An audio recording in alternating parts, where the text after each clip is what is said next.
La Voz del Derecho presenta Panorama Económico. Los hechos, las cifras, las medidas oficiales, el sistema cambiario, monetario y crediticio. Dirige y conduce Luis Alberto Ávila.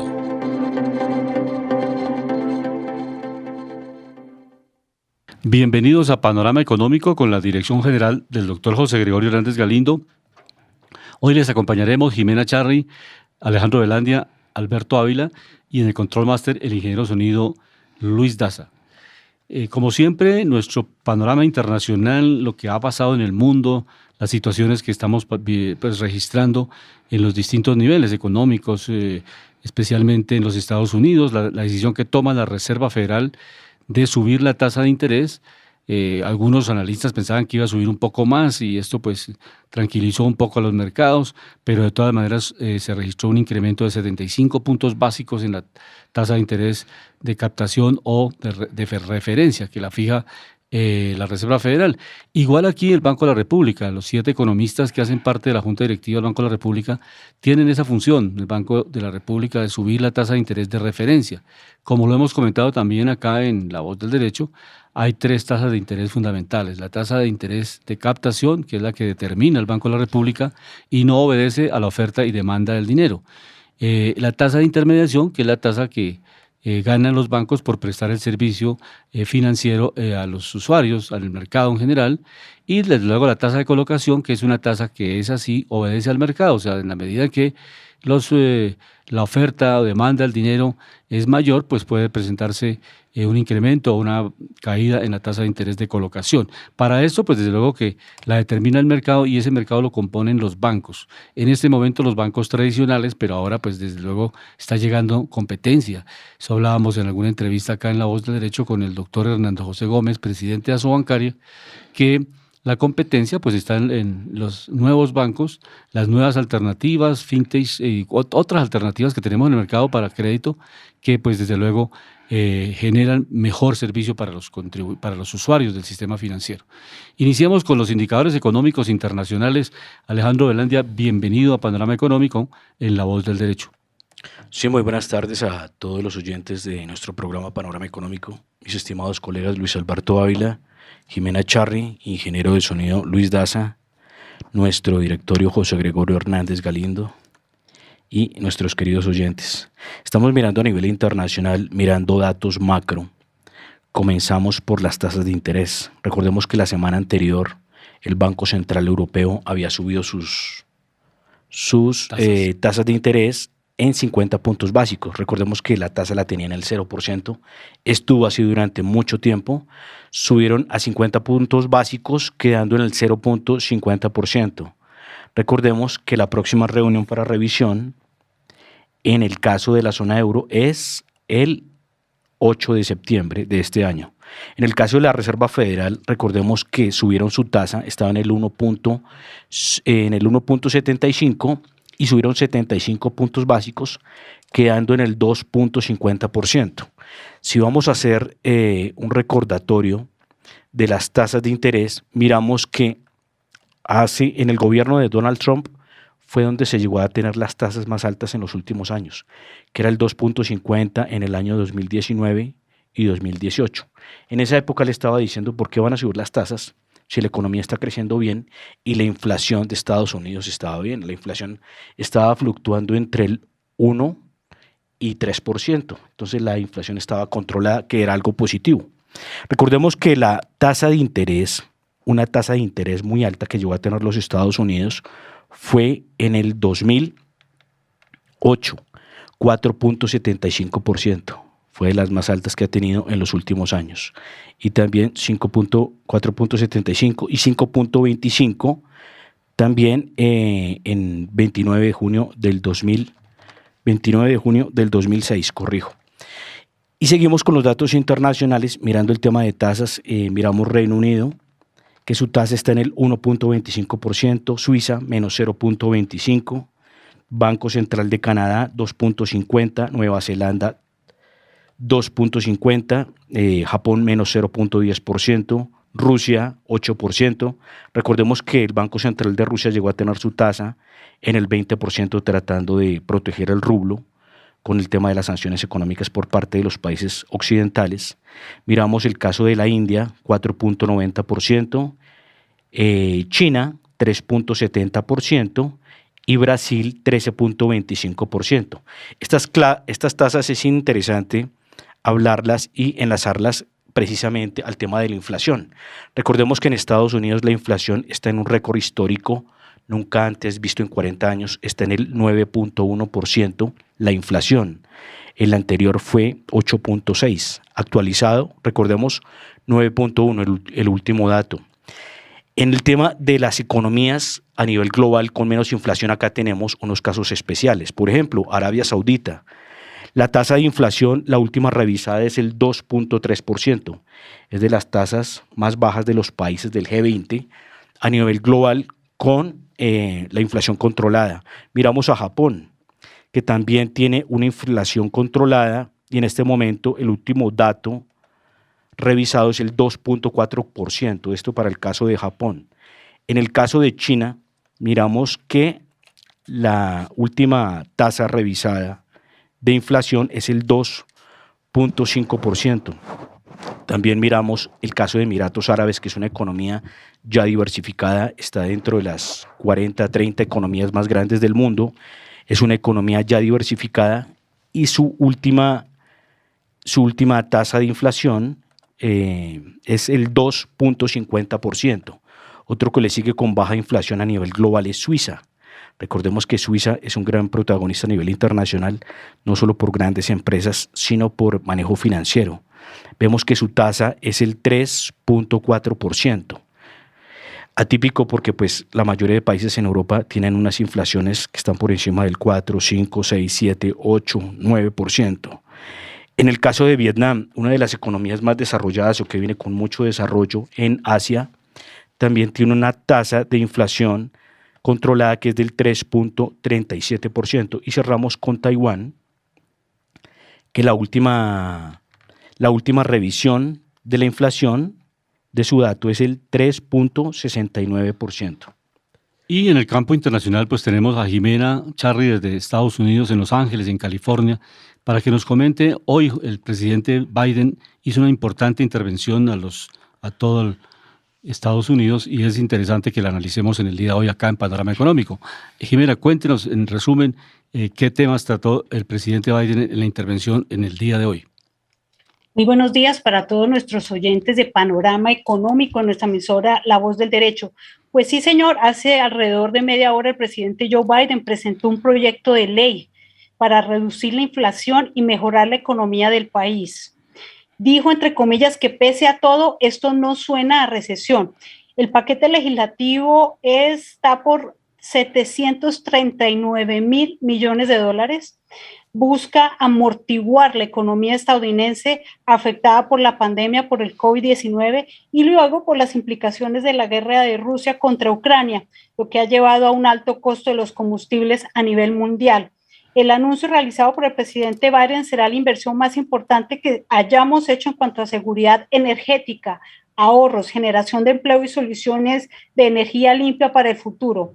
Dijo además que una vez aprobado este proyecto de ley por el Congreso, las grandes empresas deberán pagar un impuesto mínimo del 15% de impuestos. También, este es un anuncio bien interesante, también habrán incentivos para adquirir vehículos eléctricos o híbridos, nuevos o usados. Para ello, ofreció un crédito de hasta $7.500 si estos vehículos, desde luego, son fabricados en los Estados Unidos.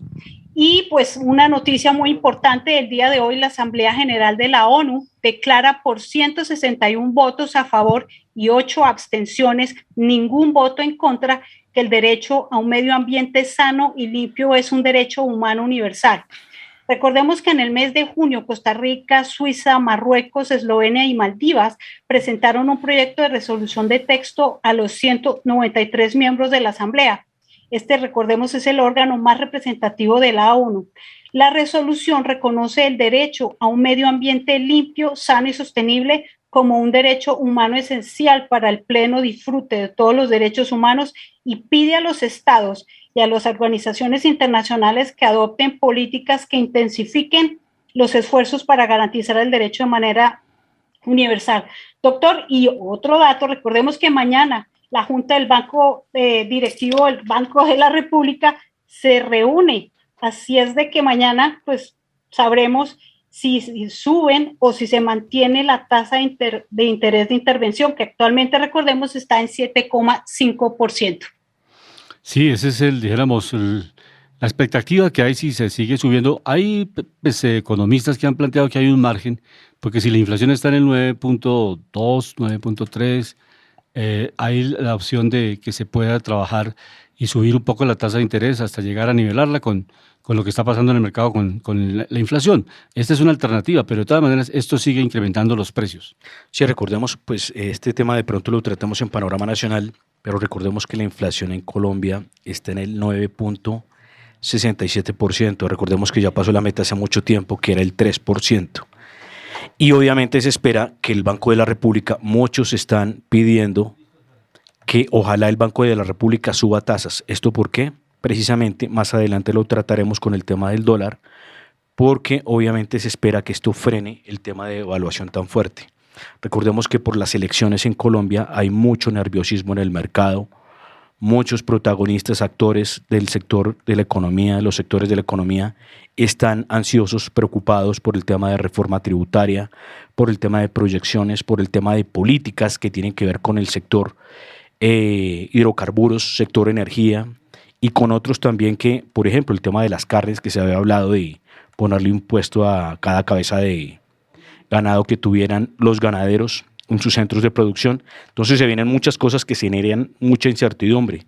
Estamos mirando en panorama internacional las bolsas más importantes del mundo, comenzando con el New York Stock Exchange en sus indicadores madre, comenzando por el industrial Dow Jones, que cierra en los 32.529 puntos. Este sube hoy el 1.03%. El Standard & Poor's 500, que agrupa las 500 más representativas del mercado, también sube 1.21%. Este cierra en los 4.072 puntos. Y también miramos bolsas alemanas, bolsas europeas como la alemana, en su indicador DAX alemán, cerrando positivo el 0.88%, cerrando en los 13.282. En el caso de bolsas de Asia, el Nikkei, en el indicador de la bolsa de Japón, cerrando en los 27.815 puntos, este subiendo levemente el 0.36%.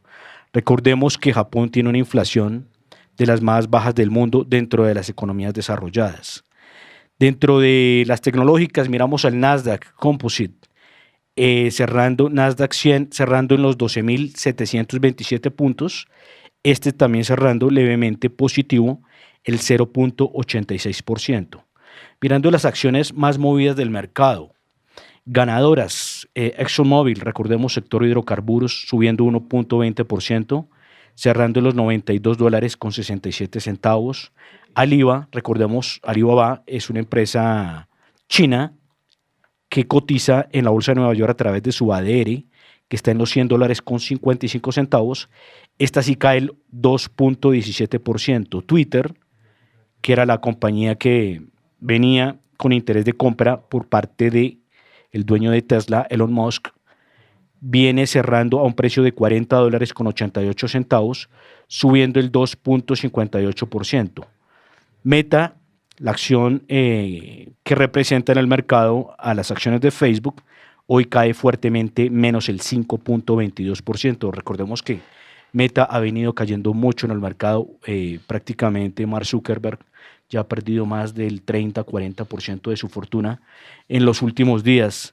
Alphabet, que representa a Google, hoy sube 1.03%, cerrando en los $114.22, y Apple, cerrando en los $157, subiendo levemente 0.36%. Recordemos que tanto Apple como Alphabet, que es Google, y como Meta, que es Facebook, son de las empresas tecnológicas que más vienen creciendo. Acá no hay una que se viene cotizando, que es Amazon, que es otra muy importante en el mercado, junto con Apple, que están en el top 10.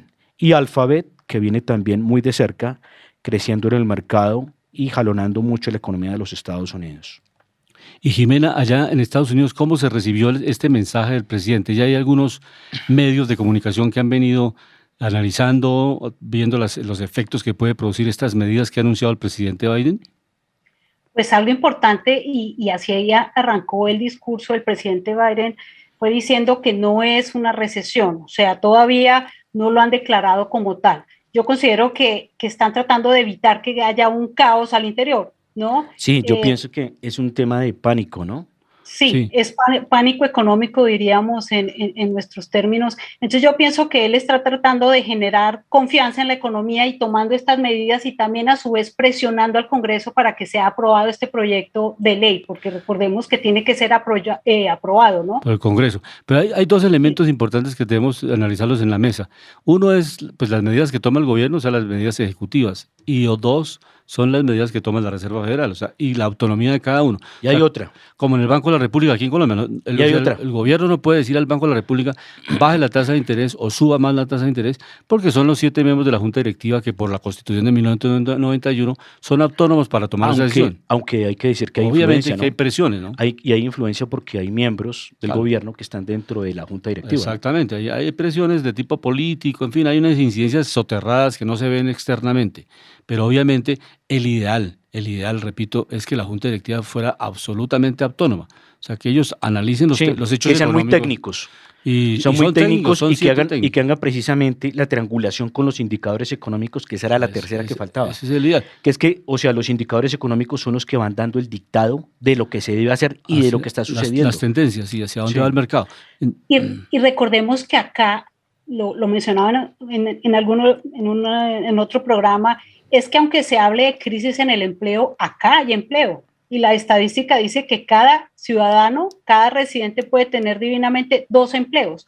Luego, crisis de empleo como tal no hay. También otra cosa importante es que quieren generar confianza en las empresas, ¿no? Eso es muy importante, porque lo hemos visto en anuncios que hizo Netflix y algunas, creo que Spotify lo hizo esta semana, que estaban despidiendo empleados, ¿no? Sí, qué bueno que citas eso, Jimena, porque precisamente, pero ya, o sea, dentro de los datos técnicos, dicen que ya se puede declarar que Estados Unidos ya está entrando en recesión porque tiene dos periodos. Porque ya tiene 2 periodos en decrecimiento. 2 trimestres. Y hay una cosa que acabo de citar, Jimena, que están mirando muchas empresas, que es que las empresas ya no están invirtiendo. O sea, ya no están invirtiendo en generar más desarrollo sobre sus sectores y sobre el sector de cada compañía. Están restringiendo el tema de inversión. Entonces, ese freno, precisamente, es también, y obviamente no es que quieran frenar, ¿no? Sino que es que ellos obviamente empiezan a hacer análisis, estudios. Del mercado están dándole esos datos. Y los datos que les están dando es precisamente para que cierren lo que el tema del empleo. Uno de los que empezó con esto fue Elon Musk, que a través de su compañía Tesla empezó a reducir también empleo muy fuerte en sus empresas, sobre todo en Tesla y en SpaceX, ¿no? Además, el Fondo Monetario Internacional, Jimena, ha anunciado que pues obviamente el país y en general el mundo está abocado a una recesión y a un proceso de inflacionario. Entonces, es que esos dos elementos son muy duros en lo que estamos pasando en el mundo. O sea, no se tenía previsto ni mucho tiempo atrás. Obviamente habían ya algunos antecedentes de Rusia, Ucrania, y esta guerra pues obviamente ha descuadrado cualquier planeación estratégica que tuvieran. Europa tampoco estaba preparado, está viviendo una etapa difícil de materias primas. Pero profesor, quiero decir algo. Una recesión económica, claro, las intervenciones políticas del presidente Biden, en fin, todo eso ha incidido. Pero me refiero que, ante los hechos económicos, como está viviendo ya, estamos a puertas de esa recesión global, porque subimos tasas de interés. Pero porque tocó, ¿no? Claro, toca. Y eso genera ese efecto, que es natural, o sea, lo reconocen todo el mundo. O sea, no, pero eso trae un efecto y yo quiero aquí argumentar 2 cosas que son claves. Una de las cosas que trajo la crisis global no fue la pandemia, fueron las políticas que se tomaron con respecto a la pandemia. Yo por eso leí acá inflación de países desarrollados y que están dentro del G20 que no pasan del 3%. Y son países muy juiciosos, ¿sí? Entonces, precisamente equilibran su balanza comercial, equilibran su déficit, equilibran su aparato económico junto con la emisión de dinero, que es relativamente proporcional la una con la otra. Porque, ¿qué hicieron muchos países? En el caso de Estados Unidos se desbordó la emisión de dinero, en muchos otros países también. Por eso es esa inflación tan disparada. Es una vergüenza. Por ejemplo, les voy a mostrar la lista, ver América Latina. América Latina es de los países con más inflación en el mundo. Mire, por ejemplo, la lista de Asia. Asia es muy juiciosa, mire. El primero en la lista, Arabia Saudita, 2.3%, inflación, Japón, 2.4%, China, 2.5%, Suiza, claro, ya es Europa, 3.4%. Pero, por ejemplo, vamos a mirar países de América. O sea, esto es un tema que está desbordado. Dice, Panamá 5.2, Aruba 5.3, Guatemala 7.55, Salvador 7.76, México 7.99, Canadá 8.1, Perú 8.81, Estados Unidos 9.1, Uruguay 9.29, Colombia 9.67%, Honduras 10.22, Nicaragua 10.37, Paraguay 11.5, Brasil 11.89, Chile, que supuestamente era la mejor economía de Latinoamérica, el ejemplo, hoy en día tiene 12.5, Cuba 26.16, Argentina 64% de inflación y Venezuela 167%. A pesar de que Venezuela ha venido controlando el proceso de incremento de precios. Pero en fin, esta es una situación global, unos con mayores impactos, otros con menores, como se acaba de comentar, lo de Asia, que son buenos datos de Asia realmente. Pero la tendencia general es La esa. verdad son un ejemplo a nivel global. Exactamente. Entonces, ahora vamos a hacer un balance, gradualmente vamos a hacer el análisis de panorama económico aquí a nivel nacional en Colombia. Vamos a escuchar al ministro de Minas, al doctor Mesa, el doctor Diego Mesa Puyo, que nos va a hacer una entrega de un balance básico de cómo avanzó en esta trayectoria del Ministerio de Minas en estos años y desde luego cómo dejan pues, este país frente al nuevo gobierno. Escuchemos al ministro de Minas y Energía en este balance energético del país. Un balance de cierre. Sí. Arrancamos con 28 megavatios de energía solar y eólica en el año 2018. 2 proyectos pequeños, el 0.2% de la matriz. Diseñamos un marco normativo, regulatorio, con incentivos tributarios. Hicimos subastas que hoy nos permite decir al país que adjudicamos proyectos por más de 2.800 megavatios, 100 veces más lo que teníamos en el año 2018, ya en operación cercanos a los 1.000 megavatios y dejamos además una hoja de ruta, un pipeline de proyectos que nos va a llevar a cerca de 4.500 megavatios para el año 2023. ¿Qué quiere decir eso? Que pasamos del 0.2% de la matriz en el 18, cerrar el 2022 cercano al 12% y acercándonos ya al 16-18% en el año 2023. En el sector de hidrocarburos, reactivación total de la exploración. Recibimos un sector que llevaba 5 años sin firmar nuevos contratos petroleros. Al año 18 hicimos ajustes normativos, trabajamos con la Agencia de Hidrocarburos. Hoy le decimos al país, estamos entregando 70 nuevos contratos firmados con inversiones que superan los 4.000 millones de dólares y reservas de petróleo que pasaron de 5.2 años en el 18 a 7.6 años en la actualidad y reservas de gas en 8 años. ¿Qué hicimos, por ejemplo, en materia de cobertura eléctrica y de gas? Nos comprometimos con un plan de llegar a 100.000 nuevas familias con energía eléctrica. Vamos ya cercanos a los 85.000. Y en el caso de gas, la meta era 1 millón de familias conectadas a gas combustible por redes para evitar seguir usando la leña, las pipetas. Hoy estamos en 1.450.000 familias. Y para cerrar en tema de minería, una gran apuesta por la formalización. Ya le podemos decir al país que se cumplió con la meta de los 4 años, que era llegar a 27.000 mineros formalizados. Para poner esas cifras en contexto, en los 12 años anteriores a este gobierno se formalizaron cerca de 6.400, o sea que estamos multiplicando por 4 lo que se hizo en 12 años. Y lo vemos como una de las principales políticas sociales, porque esos 27.000 mineros formalizados se convierten inmediatamente en pequeños empresarios, generan entre 20 y 40 empleos de manera directa. Y la otra gran apuesta en minería era la diversificación de la canasta minera. Hicimos rondas de cobre con adjudicación de contratos, hicimos ronda de fosfatos, lanzamos ronda de oro y ahí hay una gran apuesta y es que el país empiece a apostarle mucho más a los minerales metálicos sobre todo, que son los más demandados para la transición energética.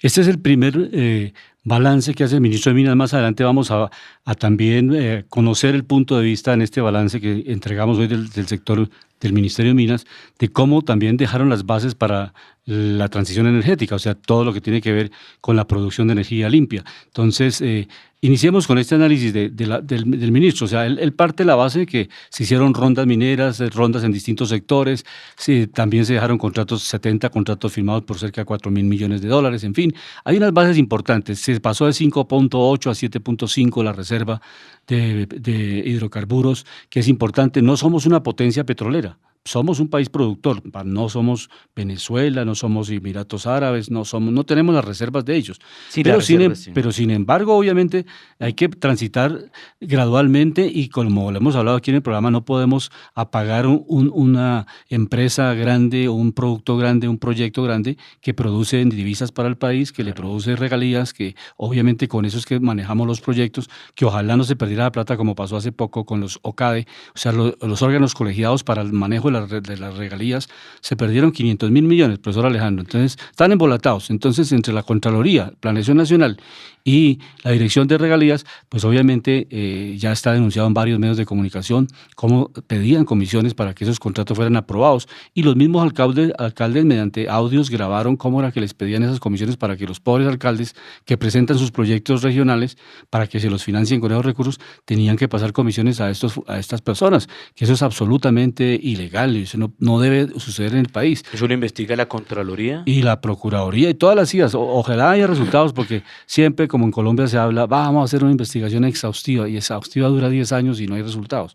Pero la idea sí es que avance mucho eso, porque inclusive había varios subcontralores que estaban aspirando a la Contraloría y hacían parte de ese paquete de los que pedían o participaron, o por lo menos hay las bases para formular los pliegos de cargos. Entonces, eso es lo que estamos haciendo acá desde Panorama Económico, una invitación para que el gobierno que llegue y todos los gobiernos subsiguientes, porque la idea es que el país no solamente es de un gobierno, el Estado va mucho más allá de los gobiernos, o sea, un Estado a 20, a 30 años, la idea es que ojalá se eliminara la corrupción en el país y que todos los gobiernos que llegaran entregaran cuentas, rendiciones, que le permita ese manejo eficiente de los recursos. Pero yo creo que el balance del Ministerio de Minas es interesante.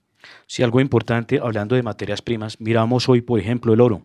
Está cerrando la onza en los $1.754, subiendo el 2.08%. Recordémosle a los oyentes que el oro es el primer refugio más seguro a nivel de capitales en momentos de crisis a nivel mundial y global. En momentos de nerviosismo, pues es un buen refugio por encima, se puede decir que hasta de los activos tecnológicos, como las criptomonedas o también del mismo mercado. ¿Por qué? Pues porque el oro es un material que es finito, por un lado, y por el otro lado es una materia prima que por su misma materia tiene valor. Se usa en la industria y también tiene un alto nivel de pureza, es anticorrosivo y tiene otros usos. Esto es lo mismo que la plata. Hoy está subiendo el 7.44%, está subiendo muy fuerte la plata, cerrando en los $19.93. El gas natural hoy está bajando levemente el 3.97%. Y también recordemos que, por ejemplo, acá en Colombia, haciendo un enlace con las materias primas, recordemos que el crudo WTI hoy está cerrando en los $97.17. Esto para Colombia, pues nosotros recordemos que llegamos a tener un petróleo de 120, 130. Si bien es cierto que Colombia pues no es la que potencia productora de petróleo, sí es un gran exportador. Recordemos que nosotros llegamos a tener producción por encima del 1.000.000 de barriles diarios. Y eso obviamente genera unos ingresos para el país, ingresos fiscales, ayuda con la balanza comercial, ayuda en la estabilidad económica, ayuda en la seguridad energética. O sea, es tan fuerte este sector y este producto que genera mucha potencia y mucha fortaleza. No por nada Arabia Saudita, que depende en gran parte de este sector, es uno de los grandes actores mundiales. O sea, Arabia Saudita en este momento también piensa hacer la diversificación que tuvo Emiratos Árabes Unidos, pero no piensan castigar precisamente su industria. De los países más rentables para producir petróleo con costos bajos de producción está Arabia Saudita, está Irán y grandes países del Golfo que son grandes exportadores. Recordemos que Colombia, el primer rubro de exportaciones es petróleo, el segundo es minería. Y en el tema de minería hay algo muy importante que hablaba el ministro del cobre. Dicen que Colombia puede tener unas reservas interesantes de cobre y una gran producción y exportación de lo que se puede venir en lo que se piensa de las reservas que se tienen. Y dicen que el cobre también es el petróleo del futuro. ¿Por qué? Pues porque obviamente todo lo que viene con cobre son conductores. El material es conductor de electricidad, conductor de energía y se usa mucho para la industria tecnológica. Exactamente. Y escuchemos la siguiente parte del ministro, la intervención del ministro de Minas, relacionada a cómo impulsar la producción de energía limpia. O sea, ya la idea es que se tiene que construir sobre lo construido y el gobierno del presidente Petro recibe unas bases interesantes. Ya hay parques solares en Colombia, ya Ecopetrol tiene hidrógeno verde en la ciudad de Cartagena. Igualmente hay una empresa en Medellín que está OPEX, que está produciendo 1.000 kilogramos diarios de hidrógeno verde. Es una empresa privada con capital colombiano y pues es importante, en alguna oportunidad vamos a invitar a Diego Ardila, que es su gerente, para que nos dé básicamente la experiencia, cómo ya están trabajando y están produciendo hidrógeno verde. Y el ministro nos va a comentar también en qué consiste y dónde está la diferencia entre el hidrógeno verde y el hidrógeno azul, cómo cada uno tiene una característica en las fuentes de producción limpia. Escuchemos al ministro frente a este balance en energía limpia y en la economía de transición. ¿Y por qué Colombia se posiciona como uno de los grandes jugadores a nivel internacional? El mundo está entrando en un proceso de descarbonización porque hay una crisis climática que es reconocida por la mayoría de países que han firmado acuerdos internacionales como el Acuerdo de París en el año 2015 y recientemente la COP26 en Glasgow. Cuando mira uno los sectores que van a ser más difíciles de descarbonizar, son aquellos en los que se usa energía que proviene de combustibles fósiles de manera intensiva. ¿Qué puede pensar uno? Transporte terrestre, transporte aéreo, transporte marítimo, metalurgia, producción de cemento, producción de vidrio.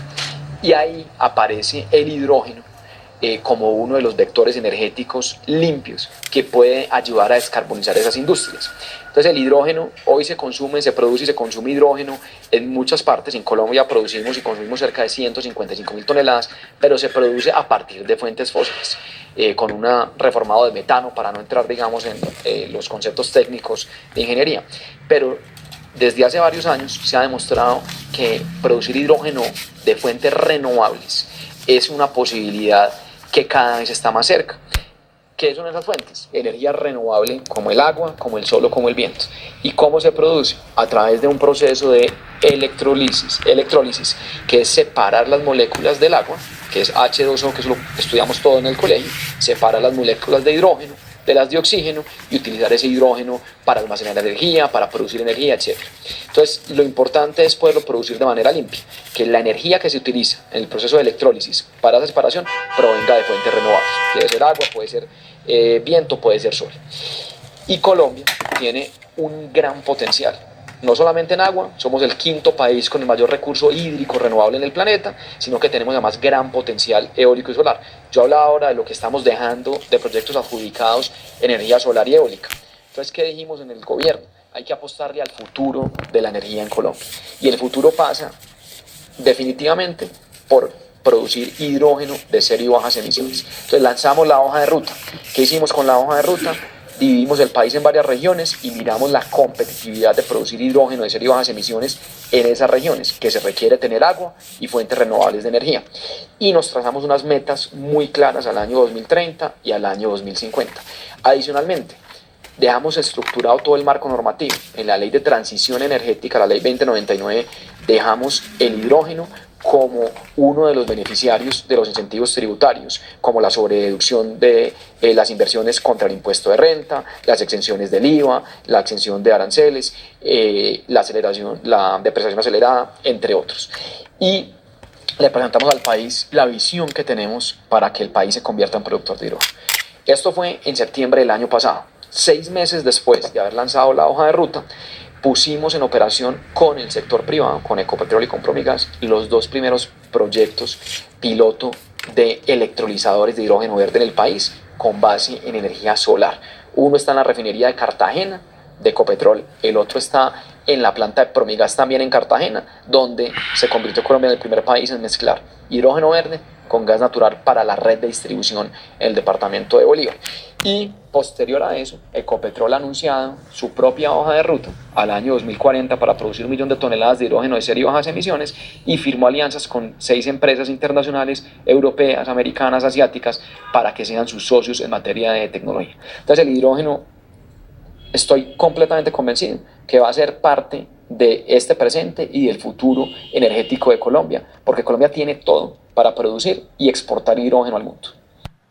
Jimena, como lo podemos ver, escuchar al ministro de Minas, pues hay un horizonte importante y pues están sentadas las bases para la transición energética de estas energías limpias. ¿Cómo se ve el panorama ya en los Estados Unidos en esta transición? Pues doctor, digamos que en Estados Unidos hay recursos para apoyar esa transición.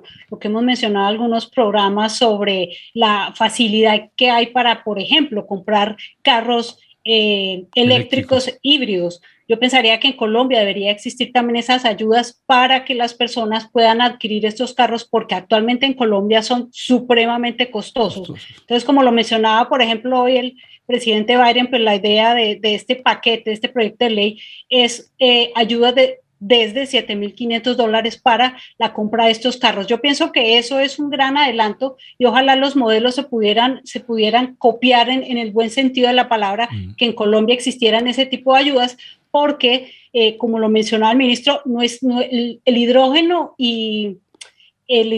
no es el futuro, es el presente, al igual que la energía, ¿no? Sí. Y quería mencionar que la semana pasada el ministerio precisamente emitió 2 decretos que reglamentan los artículos 14, 15, 21 y 23 de la Ley de Transición Energética. Esta nueva normativa establece el marco institucional para el desarrollo del mercado de hidrógeno en Colombia, y el segundo decreto establece el registro geotérmico y los procedimientos para solicitar los permisos de exploración y explotación de la geotermia con fines de generación eléctrica y su duración. Esto también fue importante porque determinó cuáles son las competencias institucionales de cada ministerio, ya que pues desde luego esto juega un rol importante en la economía de este nuevo sector energético, pero muy positivo ha sido, considero, el desempeño de este ministro. Se ha sentido, pues lo veo yo, como que sí ha existido transición energética, o por lo menos tenemos un concepto más claro de cómo va a ser y cómo será, ¿no? Entonces creo que del gobierno hay que rescatar el ministro de Salud, me pareció excelente su función, porque además pues le tocó toda esta pandemia, toda la atención prehospitalaria en Colombia, y también este ministro Mesa me ha parecido excelente su compromiso con estas nuevas energías limpias, y para entender que es necesario un ecosistema sostenible, sustentable, y que este es el presente, no el futuro como lo veíamos hace 5 o 6 años. Sí, hay algo muy importante que yo también quería sumar acá en este análisis, que para Colombia pues siempre desde hace 30 años el petróleo ha sido muy importante, la energía ha sido muy importante, y gracias a esto pues nos han entrado muchos recursos. El tema del hidrógeno es importante, pero recordemos que obviamente esta industria se tiene que desarrollar, tiene que madurar, porque los costos de producción siguen siendo elevados, ¿no? Obviamente precios de petróleo elevados pues ayuda a que esta industria se mejore y se desarrolle. Pero recordemos que, por ejemplo, muchos países a nivel global no cuentan con petróleo. Colombia cuenta con petróleo. Entonces, cuando se quieren hacer, por ejemplo, los estudios y las pruebas de fracking, se dice, y el presidente de Ecopetrol lo dijo, que Colombia podría multiplicar por 4 sus reservas. Entonces es algo interesante, porque sería más dinero para Colombia, más reservas y un sector energético más estructurado. El tema del gas tiene más futuro. Hay una compañía, por ejemplo, canadiense en Colombia que se llama Canacol Energy, y ellos se enfocaron en el futuro de la energía a nivel de fósiles, que es el gas. El gas es menos contaminante y obviamente presenta mucho futuro, y se pueden ampliar estas reservas, y también ampliando estas reservas pues se generaría una matriz energética excelente, porque recordemos que, por ejemplo, las energías renovables, tanto solares, eólicas y otras, son intermitentes. ¿Qué quiere decir esto? Que un día está recibiendo energía, otro no. 5 horas sí, 5 horas no, y así sucesivamente. Entonces, y hay otra cosa que hay que mirar también con lo del tema de los vehículos eléctricos. Como los vehículos eléctricos no van a empezar a demandar gasolina, sino energía eléctrica, hay que ir mirando cuál es el impacto en el precio de la energía eléctrica cuando empiecen a generar mucha descarga, ¿no? Para que precisamente eso, por oferta y demanda, no empiece a incrementar mucho los precios también de lo que pagan, por ejemplo, las casas en electricidad, porque eso también es el mercado de la energía eléctrica, ¿no? Entonces es algo que toca mirar y recordemos que mucha de la energía eléctrica, la generación de esta, es a través de termoeléctricas, es a través de gas y a través de petróleo, que es interesante también que los oyentes lo escuchen. Y hay otra cosa muy interesante también. A nivel global en este momento, por ejemplo, Alemania y otros países están importando mucho carbón. Colombia es uno de los actores más importantes a nivel global en exportación de carbón. El carbón energético de Colombia es de los mejores del mundo. Térmico. Porque tiene de los mayores porcentajes de energía por tonelada. Entonces es muy bueno. Entonces tenemos que mirar que Colombia tiene tanta riqueza que podemos generar una canasta tan amplia y tan variada, pero lo ideal sería desarrollar esa energía acá, que por ejemplo no vendiéramos carbón, sino se vendiera la energía a través de termoeléctricas, por ejemplo. De acuerdo. Y escuchemos finalmente al ministro de Minas relacionado con algo que quedó muy pendiente en el gobierno, que no alcanzaron a adjudicar esta ronda minera. Escuchemos al ministro frente a esos retos que le corresponden ya al nuevo gobierno con el nuevo enfoque y que esperamos obviamente sobre lo construido seguir construyendo. Y si hay algo negativo que corregir, pues de eso se trata. Los gobiernos nuevos pueden corregir los errores del gobierno anterior, pero la idea es que Colombia siga avanzando en distintos proyectos, en agricultura, en minería, en fin. Escuchemos al ministro frente a esta situación del reto que queda pendiente. Minera, pues nos obligaba a pensar qué hacer con esas reservas porque tanto en las aguas como en Calenturitas hay recursos todavía explotables muy importantes. Y lo que encontramos es que una de las figuras que nos permitía darle una solución a este tema era hacer una ronda de áreas estratégicas mineras para carbón. Eso fue lo que se lanzó. Hubo solicitud de varias empresas de extender los plazos, los extendimos y finalmente estaba hasta el día de hoy. Recibimos solicitudes para extender el plazo aún más y estamos acabando de hacer el corte de si llegó alguna oferta económica o no la semana pasada. La agencia de minería seguramente se va a pronunciar al respecto durante el día de hoy o de mañana. Y la suspensión se da porque con la extensión de los plazos definitivamente quedó claro que no se alcanzaba a hacer la adjudicación en este gobierno, porque si se recibían ofertas económicas con la última extensión, el trámite de recibir contraofertas, porque siempre como es un proceso competitivo hay opción de contraoferta, y de responder todos los trámites y de decir si la verificación de los requisitos está completa, se nos iba hasta el 23 de agosto. Entonces lo que se decidió fue hacer una suspensión de términos que no suspende la ronda de estratégicas mineras, simplemente suspende los tiempos para que una vez llegue el gobierno entrante, pues decida si extiende los plazos, si no los extiende, si hace una terminación anticipada, etcétera. Pero seguramente si hay propuestas, pues el proceso va a continuar porque ya hay un derecho adquirido por parte de los proponentes. Hay algo muy importante ahí que, pues obviamente, el gobierno entrante ha dicho que no es amigo de la exploración de carbón térmico, ¿no? Entonces, si no hicieron eso en el gobierno que está cerrando, en el próximo gobierno, eso va a ser muy complejo, casi que muy complicado. Entonces, pues podemos ver también que, recordemos que el carbón también genera mucho dinero, no solo las grandes empresas, sino también a muchos que tienen pequeñas empresas en el sector. Por ejemplo, en Cundinamarca, en Boyacá hay muchas empresas mineras de carbón térmico, carbón de buena calidad también. Entonces es importante también mirar el impacto que esto tiene, ¿no? Porque obviamente esto genera mucho ingreso y también mucha riqueza. Sí, regionalmente esa fue una de las protestas que en su momento al candidato Gustavo Petro le hicieron los mineros de Boyacá, que no estaban de acuerdo con las medidas que se iban a tomar. Y además no era racional la propuesta que hacía en su momento de comprarle la producción, que el Estado comprara la producción para guardarla. Sí, no, porque eso no tiene sentido. Económicamente imposible. No, y también puede hacer ley cártel por el estar manejando solo él el producto. No, y financieramente es imposible, porque como no se está comercializando, entonces el Estado estaría perdiendo. Claro. Y estaría no tiene sentido. Incrementando el déficit fiscal. Entonces, es una caja rota. Exactamente. No, esa propuesta sí realmente no tuvo. Pero escuchemos ahora en este viraje pequeño al ministro de Agricultura, haciendo también igualmente un balance de lo que pasó en este sector en los últimos 2 años, al doctor Rodolfo Enrique Sea Navarro. Hemos trabajado en agricultura por contrato.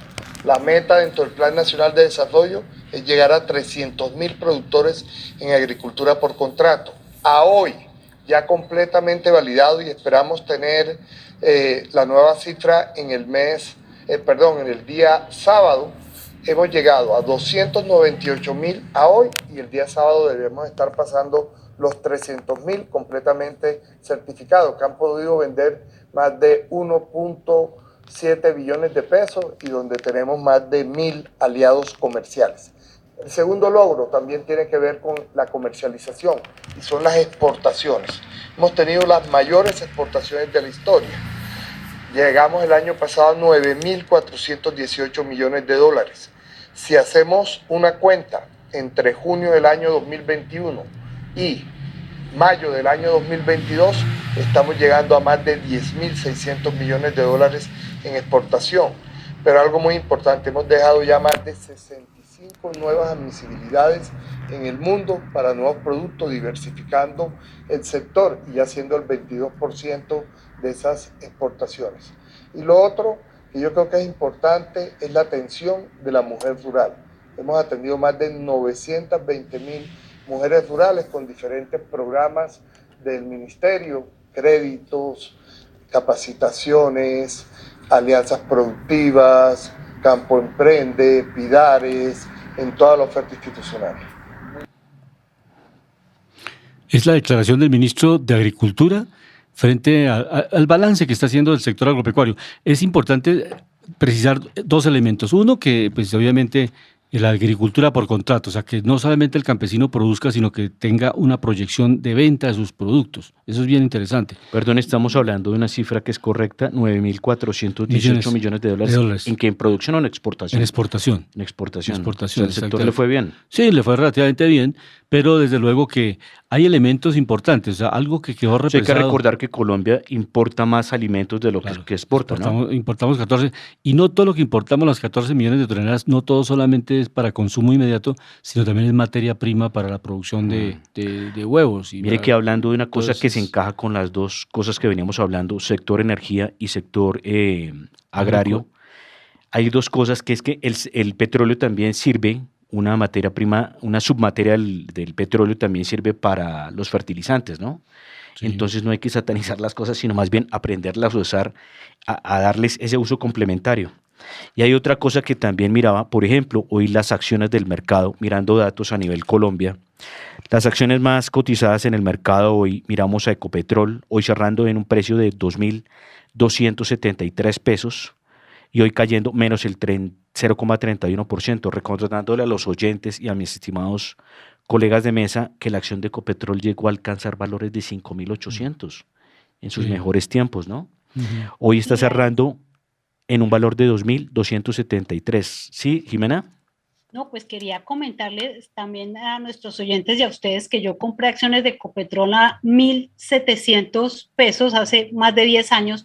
Tuve que venderlas en el año 2018 por 1.900 pesos. Y miren que a hoy, ¿cuánto tiempo ha pasado? 2018, 19, 20, 21, 22, 4 años y solo está a 2.200. Sí, o sea que la rentabilidad de las acciones, claro, sí hubo un momento en que yo recuerdo que llegó 4.800, 5.000, pero eso fue por muy corto tiempo. Si lo miramos con datos históricos, datos atrás, pues las acciones de Ecopetrol no han sido tan rentables como uno pensó en un comienzo. Sí, mira que hay dos noticias. Por ejemplo, ese factor, la acción de Ecopetrol era muy buena y la compañía venía mostrando buenos resultados. ¿Cuáles fueron dos factores ahí que incidieron en eso? Uno, que Ecopetrol no siguió, como lo decía el ministro hace un momento. Ecopetrol, por un momento en el gobierno, terminando Santos, empezando Duque, no empezó a generar nuevos proyectos para generar más producción y más reservas, que eso es lo que le da valor a la acción. Por eso estábamos hablando de que si con los proyectos que habla Felipe Aballón, que es el presidente de Ecopetrol, pues obviamente se genera un recobro sobre esas reservas que hay. De esos campos se puede llegar a cuadruplicar las reservas. Esto haría disparar la acción, Jimena. Esto por un lado. Por otro lado, por ejemplo, el país, esto sí no tengo el dato muy exacto de Ecopetrol, pero como la producción se vino cayendo de más de 1 millón de barriles, Eso a nivel general, a nivel global, a 750.000 se cayó un 25% también. Esto daña también mucho los ingresos, porque si tuviéramos una producción por encima de 1 millón de barriles y siguiéramos agrandando la canasta de petróleo y de gas, pues obviamente el precio de la acción estaría súper disparado. Pero otra de las cosas, Jimena, y menos mal que haces la pregunta para aclararle a los oyentes, de las que tiene esta acción depreciada es Gustavo Petro, no hay que ponerle otro nombre. ¿Por qué Gustavo Petro? Porque obviamente él es un enemigo férreo de seguir incrementando el desarrollo del sector de hidrocarburos, más que todo petróleo. Entonces, obviamente, al verse esto, el mercado también responde a la tendencia de la expectativa, ¿no? Porque si la noticia fuera contraria, créeme que la acción ya estaba por encima de 3.000, 3.500 pesos con estos valores, porque Ecopetrol presentó utilidades de las mejores históricas este año. Perfecto, sí. De todas maneras, le estábamos comentando, ahora con la nueva ministra de Agricultura, la doctora Cecilia López, pues se avecina algo que está represado y es algo que se ha dicho en varios foros, en varios eventos. Desde la época por allá de Alfonso López Pumarejo se hablaba de la reforma agraria y no se trata, como lo hemos analizado aquí en varios programas, de quitar tierras ni expropiar, sino sencillamente un manejo que es de la teoría de David Ricardo, una teoría económica muy conocida, que es básicamente de poner a producir la tierra, o sea, sacar una tierra improductiva, meterla al mercado productivo, o sea, pasarla del feudalismo al capitalismo y obviamente comprársela a los propietarios que no la pueden explotar. Pronto hay personas de avanzada edad que dicen, yo ya no quiero saber nada de producción agrícola, pero quiero vender la tierra y me voy para otro sitio a vivir, a trabajar en otras áreas, y el Estado las compra, pero no para estatizar, sino para entregarla a otros actores productivos, o sea, se le vuelve a vender. Lo que se ha explicado a través de... Perdón, profesor, hay una pregunta que se viene para que quede clara para los oyentes. ¿A quién se les entregaría y por qué serían ellos y no u otros? No, la idea es porque que en ese mercado tienen que haber unos elegidos. la idea es que tiene que haber una vocación agrícola. Por ejemplo, si es una tierra especial para cacao, hay gente que está metida ya en la producción de cacao. Entonces dicen, nosotros ya somos empresarios del cacao, pues obviamente tienen el apetito por esa compra de esas fincas o esas tierras. Y pues, Sí, porque tienen, me y imagino ampliar yo la que- frontera agrícola, que es lo más imagino yo importante. sí, imagino yo que tienen que tener la experiencia, Claro, la expertise, el obvia, conocimiento, claro. porque si se van a poner a desperdiciar una No, cantidad no, de recursos no, en gente que no sabe, No, no está eso es- tecnificada, No, puede empezar es idea delicado. la idea es dos elementos importantes, seguridad alimentaria y divisas. Nosotros tenemos seguridad alimentaria porque tenemos suficiente producción nacional y queremos tener más divisas del sector agropecuario, pues exportemos. Y para exportar tenemos que tener niveles de productividad de estándar mundial, Claro. porque no podemos tener un estándar muy bajo y tener la competitividad del maíz, del trigo, de la cebada. A eso es que está abocado el nuevo gobierno. Y que ojalá acá también se quede la intermediación, a ¿no? un reto bien importante. Entonces, No como lo que eh, pasa en Suiza, que por ejemplo nosotros sembramos el café, sí, pero y allá allá hacen la allá intermediación y se allá- grandan los grandes márgenes, ¿no? Exactamente, las productoras de cacao a nivel mundial, De de la café. chocolatería. Entonces, ese es el reto que tiene Colombia, o sea, producir, transformar, hacer agroindustria. Y ese es el salto que tenemos que dar, porque si tenemos unas tierras abandonadas que son productivas, pues sencillamente es trasladarlas a sectores estratégicamente productivos. Hay dos preguntas que yo quiero hacer acá. Una, que se viene precisamente con el tema de la reforma tributaria y con el Ministerio de Agricultura, es que se dice que, por ejemplo, los indígenas, si no estoy mal, tienen más de 30 millones de hectáreas a nombre de Sí, ellos. eso habría que revisarlo. 30 millones de porque- hectáreas. Entonces están diciendo, ver- ¿por qué no hacemos juego limpio? Y aquí la ley es para todos. Claro. Y hay que revisar bien todo, porque si son tierras que no se pueden tocar, listo, pero que también tengan una función social. Si son parques, pues que sirvan para parques naturales y que tengan la función, porque también decían que muchas de esas tierras estaban sembradas con coca y que estaban precisamente en tierras que eran de grupos étnicos o indígenas, ¿no? Exacto. No, eso hay que verificarlo. Esa es una. Y tenemos la posibilidad de invitar al presidente de la Asociación Nacional de Usuarios Campesinos de la Sí. NUC. Para en el próximo programa podemos detallar básicamente cómo el uso de esas tierras, porque los indígenas, el argumento que ellos hacen en muchos eventos, en muchos foros, es que tienen un buen número pero no es tierra productiva. Les han dado muchos baldíos. Ese es el argumento de Pero ellos. dicen que son, yo no sé si el dato está bien, pues dicen que en el Cauca nomás ese dato sí es verídico, es 1.3 millones. Sí, entonces, Dicen pero la que idea es qué prácticamente nivel es de... como la cuarta o la tercera parte del departamento, es mucha tierra. Lo importante es la capacidad de producción de la tierra. Si la tierra no tiene esa don de producción, es la característica básica, pues puede tener muchísimas, pero son baldíos que no tienen la vocación ni la calidad de los suelos y los climas. el piso térmico necesario para la producción, pues obviamente no. Pero sí, como tiene usted la lo misma dice, calidad. toca mirarle un uso y una viabilidad. Claro, la revisión ¿Y técnica. saben interesante. qué? No Jimena, debemos. allá en Estados Unidos, los granjeros que no producen, ¿hay impuestos para ellos especiales? Porque realmente eso se ha venido argumentando que no es un invento colombiano, que en Canadá, que en Estados Unidos, que en muchos países, si hay granjeros que no pueden producir porque se enfermaron o porque ya quieren irse de esas zonas, pues las venden o el Estado les cobra más impuestos. Eso está sucediendo allá. Digamos que en Estados Unidos se paga impuestos sobre lo que uno reporta que gana anual. O sea, no solamente es por el tema de tener la tierra, sino lo que le produce. Si no produce, pues no tendrá que pagar No paga. demasiado porque no está generando De acuerdo. ingresos Utilidades. de ninguna. Sí, Pues, y lo otro que quería agregar es que es importante, por ejemplo, con esta nueva medida del gobierno, es que muchos colombianos salieron del país y tuvieron que dejar las tierras vacías, por desocupadas. la violencia. Luego, si logran ahorita hacer un acuerdo con el gobierno para que les compren esas tierras, pues esa es una buena opción, porque aunque no tengo el porcentaje exacto, recordemos que muchos colombianos salieron del país y abandonaron sus tierras. Por la Entonces, esto violencia. puede ser una medida beneficiosa si lo miramos en ese sentido. Desde esa perspectiva. Sí, es una cosa importante. Y además hay otra experiencia de la que uno se encuentra, por ejemplo, a los que les gusta mirar las tierras para mirar proyectos de desarrollo turístico o residencial. Muchas de esas tierras, por ejemplo, que a veces se miran y se van a comprar, muchas de esas tierras producían agro. Pero ¿qué es lo que pasa? Dejaron de producir. ¿Por qué? Porque es que las cuentas no les daban, no era productivo. O sea, No es rentable. a nivel de cuentas no les daba, no cuadraba. Entonces, obviamente tiene que haber una política que articule eso, así como Europa, ¿no? Europa, por ejemplo, le subsidia mucho todo lo que son los elementos principales para poder cultivar, les da exenciones en impuestos, Insumos. les da insumos y les da buenas tasas. Bueno, eso es todo un andamiaje precisamente para que esa industria se desarrolle. Pero hay algo que quería citar acá también, que la nueva persona de la DIAN, el director, estaba diciendo, y eso creo que también lo estaba diciendo la ministra entrante del Ministerio de Agricultura, que era, que no sé, ojalá no lo pongan, que dice que a cada ganadero, que por cabeza de ganado le iban a cobrar 15,000 pesos mensuales por cada cabeza de ganado. Pues a mí eso me parece un despropósito, porque eso es castigar el sector productivo. Y hay una cosa chévere que hay que también felicitar a los ganaderos, que Colombia ya está exportando carne. Entonces eso es muy bueno.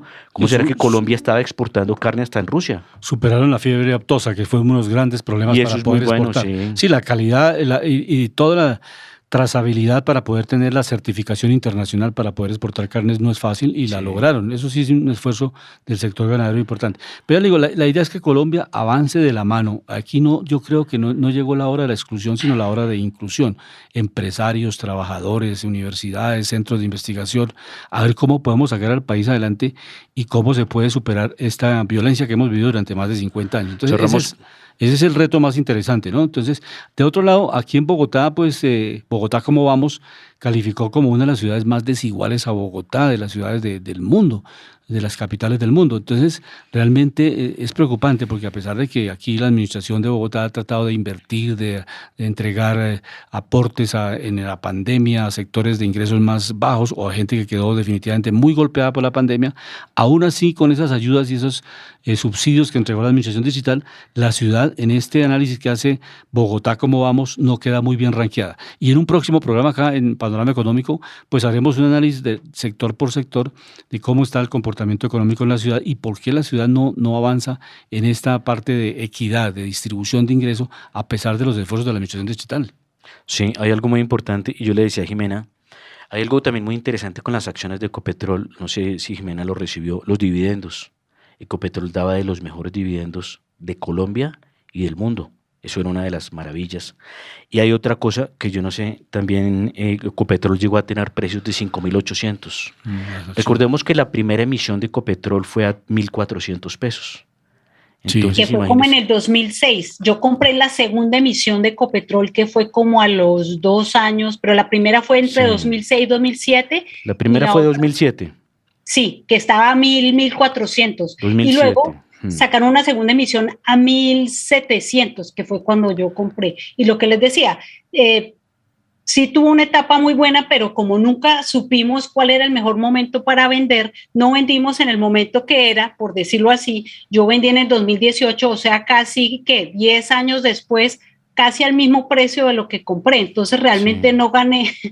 Por eso era No. importante consultar eso con un coach financiero Claro, como Alejandro Velandia. Los expertos. Sí, por Los eso, expertos. por eso Para la eso están los importancia expertos, Jimenita. de preguntarle a Alejandro siempre dónde invertimos, dónde metemos la plata. Sí, Claro. para tener esos... Mira que hablando de eso, una pregunta interesante, en este momento estamos en periodo de renta fija. ¿Por qué estamos en periodo de renta fija? Por el tema de tasas, Jimena. O sea, por ejemplo, en este momento en Colombia hay CDTs del 10 al 11%. ¿Sí? Son intereses atractivos. Obviamente estamos dentro de un periodo donde hace mucho tiempo no veíamos los CDTs este valor, entonces estamos precisamente en periodo de renta fija, donde no hay variable en la rentabilidad y la persona ya tiene sus tasas pactadas y su dinero a término fijo. Eso es algo interesante. Digamos que ahí es importante aclarar que hay 3 tipos de inversiones, ¿no? Las de corto, largo y mediano plazo. Entonces uno Sí, como inversionista tiene que ubicarse en alguna de estas 3. De acuerdo. Y ahí ya puede tomar su decisión en dónde hacer inversión. Sí, eso Por es ejemplo, importante. a mí el consejo para Jimena en este momento sería que ahorre mucho dinero durante estos tiempos porque la economía va a decrecer.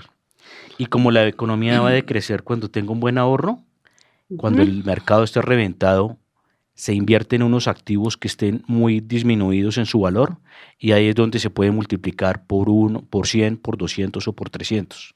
Eso es muy interesante. Hay acciones muy defensivas, ¿no? Recordemos que las acciones muy defensivas son las de alto consumo constante, por ejemplo, tema de energía. Pero quería cerrar con un tema de dólar o... Ya estamos nos queda 1 minuto del programa. Sí, por ejemplo, mirando el tema del dólar, estábamos mirando que está cayendo como en segunda cresta. ¿Qué quiere decir esto? Estábamos mirando que iba a haber un rebote, el dólar vino creciendo con un rally muy fuerte, llegó a tocar casi los 4.700 pesos. Estamos hoy con un precio de los 4.375 pesos, ha venido cediendo, está en la segunda cresta, esta segunda cresta es una leve caída, se está tratando de mirar si es un segundo techo o una nueva resistencia, ojalá lo sea. Recordemos que con los precios igual que tenemos hoy en día, estamos en máximos, seguimos en máximos históricos y lo que espera el mercado es que con las nuevas políticas estabilice más el nerviosismo y a su vez más la inflación. ¿Qué se espera que haga el Banco de la República? Que siga subiendo tasas. Muchos esperan y estamos esperando que ojalá el Banco de la República suba tasas, se espera que suba 100 puntos básicos, otros dicen que puede hasta subir, que suba 100 puntos básicos o que suba 150 puntos básicos que llegue o a 8.50 o a 9%. Recordemos que actualmente está en 7.5 y recordemos que la inflación en Colombia está en el 9.67% y la meta pues la superamos hace mucho tiempo y muchos porcentajes está en el 3%. Recordemos inflación 9.67. Dentro del marco de inversión extranjera, ya cerrando este programa, la empresa Alsea ha anunciado que va a invertir en paneles solares en varias capitales del país. Eso es una noticia interesante. Porque Alsea es un operador. Sí, es un operador, pero es un operador que va a invertir cerca de 500.000 millones en unos proyectos bien importantes. Lo mismo que hizo el grupo Gilinski, que hizo una inversión muy importante con las OPAs, estas operaciones de mercado abierto, que es creer en Colombia. O sea, si no tuviéramos una certidumbre que estamos avanzando... Sí, muchos miran eso de fondo, ¿no? Claro, realmente porque nadie... obviamente se van a traer un volumen inmenso de dinero, que son de fondos foráneos. Exactamente, es porque se cree en el país, hay confianza. Se cree en el país. Llegamos al final del Panorama Económico con la dirección general del doctor José Gregorio Hernández Galindo.